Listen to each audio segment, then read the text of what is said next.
აი ამ ძალიან ემოციური, ან მით უმეტეს აი ამდენი ადამიანი ერთდროულად იზრდებს და გადაწყვიტეთ ემსახუროთ თქვენ ქვეყანას სწორედ აი ამ ფორმით. მადლობა ბიჭო. აი ამ მართლაც ძალიან მნიშვნელოვანი ძალისხმევისთვის, დიდი ძალისხმევისთვის რაც თქვენ შეძენთ. დროს ჩვენ შევისწავლეთ სამხედრო საქმე, წროისათვის, როგორც მოგეხსენებათ, ჩვენ რეზერვისტების უმრავლესობას, შავი თავდაცვის ძალების, ეროვნული გვარდიის, დინარობდა საწყის საბრძოლო მომზადება. ვემსახურები საქართველოს! ვემსახურები საქართველოს!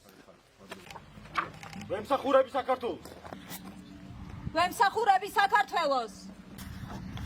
ვემსახურები საქართველოს!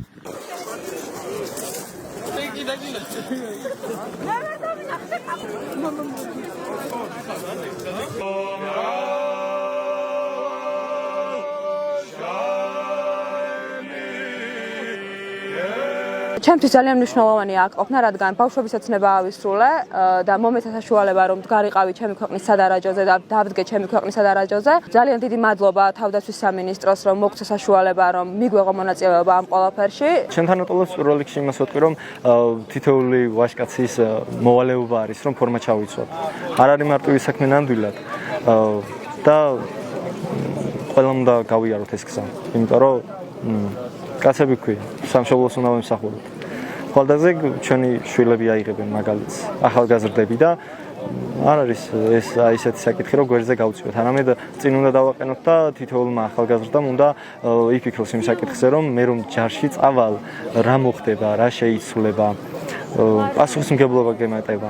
მზარდი არის ახალგაზრდების და სტუდენტების მომართვიანობა, რომელიც კიდევ უფრო შთამბეჭდავი არის ტერიტორიული თავდაცვის ბრიგადების ფორმირებისათვის, თავდაცვის ძალების გაძლიერებისათვის, ეროვნული თვითშეგნების ამაღლებისათვის და მინდა მიულოცო ყველა დღევანდელ ტერიტორიული თავდაცვის ძალების რეზერვისტებს, რომლებიც შეუერთდნენ თავდაცვის ძალებს.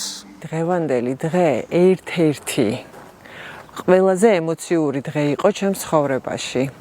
იმიტომ რომ აი ვიყავი ამაყიდე და იმიტომ რომ ჩემმა შვილმა დადო ქვეყნის და ერის წინაშე ფიცი, რომ უნდა ემსახუროს თავის ქვეყანას და ეს იმდენად ამაღელვებელია, რომლებიც კი გადმომცივდა, იმდენად ბედნიერი და ამაყი ვიყავი, რადგანაც დღეისობით აი ეს мотиваცია, ქვეყნის პატრიოტიზმი და ეს სულისკვეთება ამ ბავშვებში რომ დავინახე, აი საოცარი ემოციის მატარებელი იყო. მადლობა მინდა უთხრა ქართულ ჯარს, რომ ამ შესაძლებლობას აძლევს ბავშვებს.